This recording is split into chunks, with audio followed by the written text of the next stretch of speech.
سب سے پہلے تو یہ بات یاد رکھ لیں کہ ہمارا جو نبی پاک علیہ السلام کے ساتھ تعلق ہے نا، وہ بڑا حساس ہے۔ انسان کے بہت سارے رشتے ہوتے ہیں، سارے حساس نہیں ہوتے۔ نوجوان میری بات پر غور کریں، یہ ہمیں سارا کفر کہتا ہے، سارے مشرک کہتے ہیں، تانے دیتے ہیں کہ مسلمانوں تم حضور کے نام پر اتنے جذباتی کیوں ہوتے ہو؟ تو ہم انہیں بتاتے ہیں کہ رشتے سارے ہی ہیں، پر ہمارا نبی پاک سے جذباتی رشتہ ہے، اور اس رشتے کی حساسیت قرآن پاک نے ان لفظوں میں بیان کی کہ النبی اولیٰ بالمؤمنین من انفسہم۔ فرمایا یہ جو نبی ہے نا، یہ مومنوں کے ان کی جانوں سے بھی زیادہ قریب ہے، یہ زیادہ قربت ہے، اس رشتے میں حساسیت ہے۔ اور نبی پاک علیہ السلام کا امت سے تعلق کس طرح کا ہے؟ عزیز علیہ ما عنتم۔ فرمایا مشکل میں تم پڑو تو تکلیف میرے محبوب کو ہوتی ہے۔ یہ کبھی اماں کہتی تھی نا کہ بیٹا کھا لے تو ماں کا بھی پیٹ بھر جاتا ہے، تو لوگ کہتے تھے یہ شاعرانہ بات ہے، یہ لوگ تنقید کرتے تھے یہ کیسے ہو سکتا ہے، کسی کی تکلیف کسی کو ہو۔ لیکن قرآن نے اس مضمون کو کھول دیا، فرمایا ایک رشتہ تمہارا ایسا بھی ہے کہ عزیز علیہ ما عنتم، مشکل میں تم پڑھتے ہو گراں میرے محبوب پہ گزرتا ہے۔ حریص علیکم، فرمایا کریم تو تمہاری بھلائی چاہنے میں جلدی کرتے ہیں۔ وبالمؤمنین رؤوف الرحیم، وہ مومنوں پہ رؤوف بھی ہیں اور رحیم بھی ہیں۔ نوجوانوں غور سے سننا میری بات، آپ کو نا اس مضمون کی درجنوں حدیثیں ملیں گی کتب احادیث میں، درجنوں۔ حضور فرماتے ہیں میرا جی چاہتا تھا، جب کسی کام کو میرا اور آپ کا جی چاہتا ہے تو پھر ہم پرواہ نہیں کرتے، من کی مرضی پوری کرتے ہیں۔ صحیح کہہ رہا ہوں؟ یعنی میرا جی چاہتا ہے تو پھر میں وہ کام چھوڑ جاؤں؟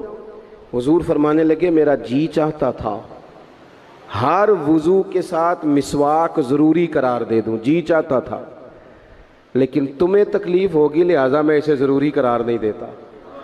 فرمانے لگے میرا جی چاہتا تھا کہ میں دیر سے عشاء کی نماز پڑھاؤں، لیکن اس لیے نہیں پڑھاتا کہ تمہیں تکلیف ہوگی۔ پھر فرمایا میرا جی چاہتا تھا کہ میں اپنی پوری امت پر تہجد کی نماز ضروری قرار دے دوں۔ پھر حضور قرار کیوں نہیں دی؟ تو بات کا مفہوم یہ بنتا ہے کہ حضور فرمانے لگے میں نے اپنی چاہت نہیں دیکھی، تمہاری نیند دیکھی ہے، تمہیں تکلیف ہوگی۔ حضرت سیدہ عائشہ صدیقہ فرماتی ہیں، صحیح حدیث میں موجود ہے، فرماتی ہیں حضور کو امت کے حق میں دو باتوں کا اختیار دیا جاتا نا کہ یا رسول اللہ یہ والی چیز آپ کی امت پہ ضروری کر دی جائے یا یہ والی، تو سیدہ فرماتی ہیں جو چیز زیادہ آسان ہوتی حضور امت کے حق میں اسے اختیار کرتے، امت پر مشکل نہ آئے۔ حساسیت، امت کے حق میں نبی پاک کے دل میں حساسیت۔ یہاں تک بات آ گئی کہ حضور فرماتے ہیں میں امامت کر رہا ہوتا ہوں، دل کرتا ہے لمبی نماز پڑھاؤں۔ نماز کس کی عبادت ہے؟ دل کرتا ہے لمبی پڑھاؤں، لیکن فرمایا پھر کسی بچے کے پیچھے سے رونے کی آواز آتی، میں نماز مختصر کر دیتا ہوں کہ اس کی ماں نماز میں شامل ہے یا گھر میں سے کوئی شامل ہے تو تکلیف نہ ہو۔ حضور ہر جگہ امت کے حق میں نرمی کرتے، آسانی پیار کرتے۔ امت کی بات آتی، حضور نے جب لشکر روانہ کیے، قافلے بھیجے جہاد کے لیے یا کچھ لوگوں کو بعض صوبوں پر بطور گورنر تعینات فرمایا، تو فرمایا لوگوں کو خوشخبریاں دینا، لوگوں کو خوشخبریاں دینا، پریشان نہ کرنا، لوگوں پر آسانی کرنا، انہیں مشکل میں نہ ڈالنا۔ حضور امت پر آسانی کرتے، کیوں؟ اس رشتے میں حساسیت ہے۔ جب قرآن مجید کی وہ آیات نازل ہوئی نا جن میں سخت احکامات ہیں، تو محبوب کئی دن روتے رہے اپنی امت کی اس تکلیف میں کہ یہ دوزخ میں جائیں گے۔ کئی دن تک حضور نے آنسو بہائے۔ سارا کچھ جاننے والے رب نے پیغام بھیجا، حضرت جبریل حاضر بارگاہ ہوئے، یا رسول اللہ رب فرماتا ہے پریشان کیوں ہیں؟ کہا اللہ نے سخت حکم دے دیا ہے، امت کمزور ہے، کیسا پورا کرے گی؟ اللہ کرے آپ کی پوری توجہ ہو جائے میری بات پر، آمین تو کہہ دیں، آمین تو کہہ دیں یار۔ اللہ کرے آپ پورے جاگ جائیں اور میری بات آپ غور سے سنیں، توجہ کریں۔ عزیز بھائی، اس پر غور کرو. اس حساسی آج امت کو کہا جائے نا تو داڑھی شریف رکھ لے، اس میں حساسیت ہی نہیں آتی. وہ کہتے ہیں پیر صاحب آپ دعا کریں، تو میں کہتا ہوں جب آپ تنخواہ لینے گئے تھے تب تو نہیں دعا کرا کے گئے تھے. اس وقت بھی کہنا تھا مشکل ہو رہا ہے بینک تک جانا، تو میں تو نہیں جا سکتا، دعا کر دیں. جب آپ مال حاصل کر رہے تھے کسی جگہ تھے، وہ تو بڑی آسانی سے آپ نے لے لیا، اور داڑھی کے لیے پہلے آپ کو وظیفہ دیا جائے، دعائیں کی جائیں، آپ کے لیے چلہ کیا جائے، پھر آپ سنت شریعت کی طرف آئیں گے. حساس رشتہ، رسول کائنات آنسو بہا رہے ہیں. کس طرح یہ امت حساب دے گی اللہ کے حضور؟ کیسے؟ بڑی کاہلی ہے ہمارے اندر، بڑی سستی ہے، ہم بڑی آزمائشوں میں. حضور جانتے ہیں جب محبوب کئی دنوں تک روئے، اللہ کرے امتی بھی کبھی کبھی حضور کی یاد میں روئے. ایک تو یہ ہماری محفلیں ہیں نا جن میں مجبور کر دیتا ہے خطیب، واعظ، نعت خواں، تو مجبوراً بھی سبحان اللہ کہنی پڑتی ہے. کاش کبھی گھر میں بیٹھے بیٹھے بھی دل کرے اور ہم کسی نعت خواں کے دروازے پہ اسپیشل جا کے دستک دیں اور اسے کہیں دل بڑا پریشان ہے، مدینے والے کی کوئی نعت تو سنا. کبھی ایسا بھی ہونا کہ گھر میں پیسے نہ ملنے پہ تو ٹینشن ہوتی ہے، اور کوئی مقدمہ آ جائے تو پریشانی ہوتی ہے، لڑائی ہو جائے تو ہوتی ہے. کبھی یوں بھی تو ہونا رات کو ابا جی رو رہے ہوں بستر پہ، اور بڑا رو رہے ہوں اور تڑپ کے رو رہے ہوں. بچے آ کے اماں سے پوچھیں کیا مسئلہ ہے ہمارے ابا کو، کوئی پریشانی ہے، کوئی ڈاکٹر کو بلائیں، کوئی دکھ ہے؟ اماں کہتی ہے جاؤ تمہارے والی بات نہیں. بچے اصرار کر کے کہتے ہیں نہیں اماں بتا تو صحیح مسئلہ کیا ہے. تو اماں ٹھنڈی آہ بھر کے کہتی ہے پتر تمہارے باپ کو نا نبی پاک کا مدینہ یاد آتا ہے، جنوں ویکھ کے ٹھردیاں اکھیاں نے تے جنوں ویکھ کے ٹھردا سینہ ہے.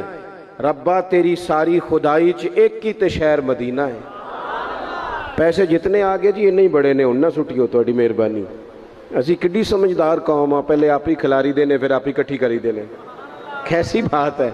غوث پاک کی محفل میں لوگ بندے گنتے تھے، توبہ کس کس نے کی. ہماری محفلوں میں لوگ نوٹ گنتے ہیں اور اسپیشل بندے رکھے ہوئے نوٹ گننے کے لیے. بس کریں یار، چھوڑ دیں، بڑا ہو گیا یہ کام ہماری. سنیں جی، سنیں جی، اللہ خوش رکھے، اللہ آپ کو خوش رکھے.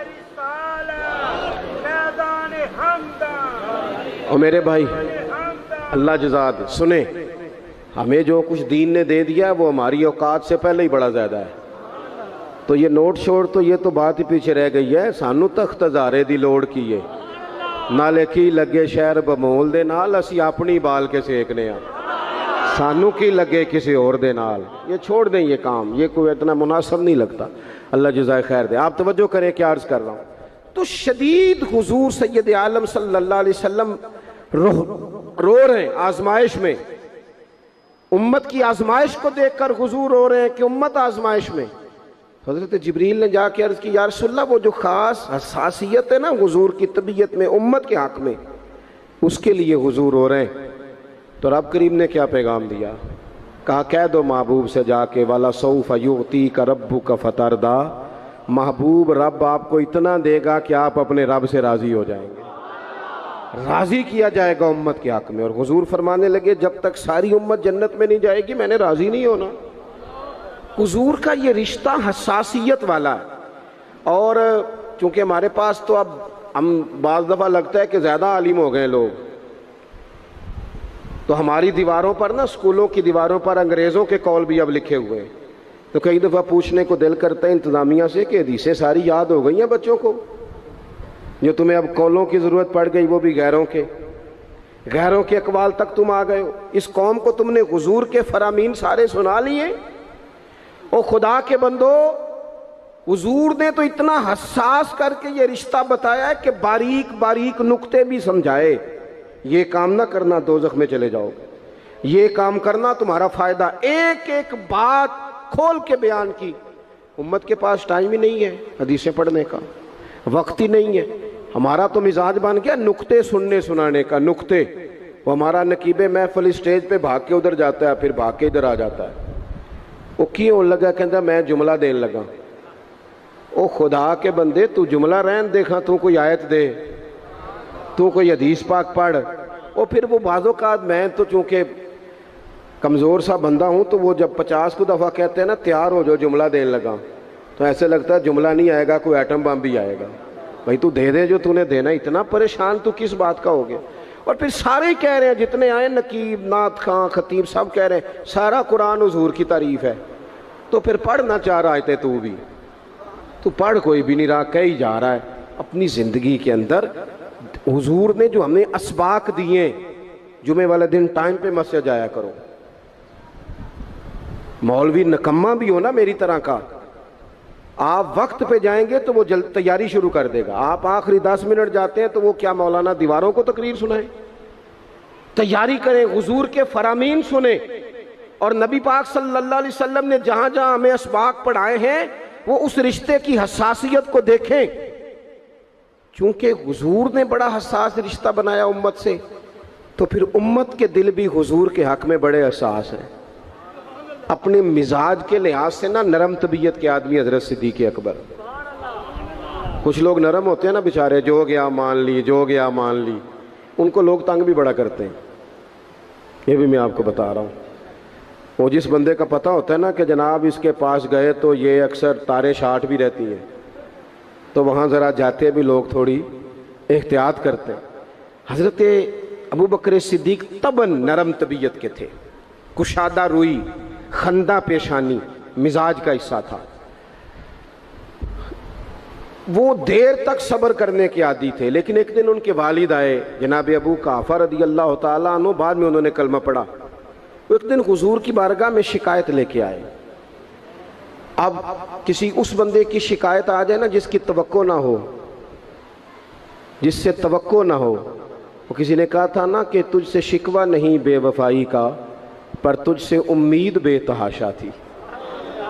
تیرے اوپر امیدیں بڑی تھیں, تو نے یہ جو کام کیا نا یہ تھوڑا عجیب لگا ہے, تجھے نہیں کرنا چاہیے تھا. کوئی اور کر دیتا تو چلو بات اتنی سخت نہیں تھی, تجھے نہیں کرنی چاہیے تھی, تیری بنتی نہیں تھی. حضرت صدیق اکبر طبی طور پر نرم آدمی, لیکن ان کے والد آئے حضور کی بارگاہ میں, اور بزرگ ہیں اور نابینا ہیں اور لاٹھی تھامے ہوئے, اور انہوں نے بڑی عجیب بات کی. کہا یا رسول اللہ حد ہو گئی, آج تو ابو بکر صدیق نے مجھے تھپڑ مارا ہے.